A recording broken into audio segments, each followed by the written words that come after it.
Saviez-vous que 18% des Canadiens souffrent de dépression saisonnière? C'est souvent au mois de novembre, les journées sont plus courtes, on manque de lumière, puis le moral est à plat. Bien, savez-vous aussi que l'alimentation peut aider à remonter le moral? Comment? Bien, premièrement, le fait de manger des produits céréaliers. Alors, tout ce qui est riz, pain, couscous, donc toute la famille des produits céréaliers, augmente la sérotonine en circulation, qui est le neurotransmetteur du bien-être. Hein? C'est le principe d'action des antidépresseurs. Augmente la sérotonine en circulation, plus on en a, mieux on se sent. Donc, inclure des produits céréaliers à chacun des repas, c'est mon conseil numéro 1. Faites attention, il y a beaucoup de régimes qui sont en vogue où on exclut totalement les produits céréaliers, c'est pas conseillé pour le moral.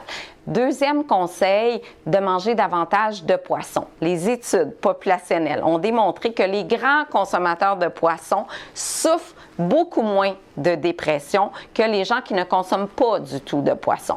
Et combien de fois par semaine? Bien, manger du poisson au moins 3 fois par semaine en misant sur les espèces les plus grasses, le thon, le saumon, la truite, les sardines, le maquereau, parce qu'ils contiennent davantage d'oméga 3 et c'est vraiment ce type de gras-là qui est bénéfique pour le moral. Même la prise d'un supplément d'oméga 3 avec une concentration en EPA plus élevée, l'acide eicosapentaenoïque, ça peut faire une différence au niveau du moral. Donc, 3 repas de poisson ou le supplément qui peut pallier. Il y a plusieurs suppléments vendus en vente libre, en pharmacie, qui peuvent donner un coup de pouce également.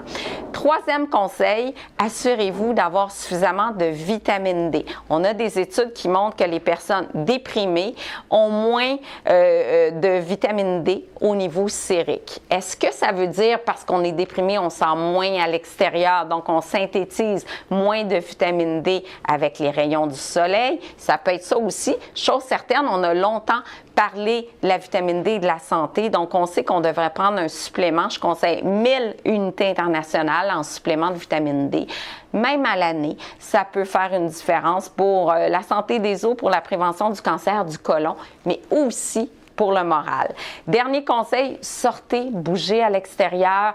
Une marche à l'extérieur, ça peut faire la différence. On sait que l'activité physique génère des endorphines, donc ça procure un état de bien-être et le fait d'être à l'extérieur, on a un petit effet qui est encore plus positif que le fait de bouger à l'intérieur. Alors, ben voilà pour mes conseils et je vous dis à très bientôt pour plein d'autres conseils en nutrition.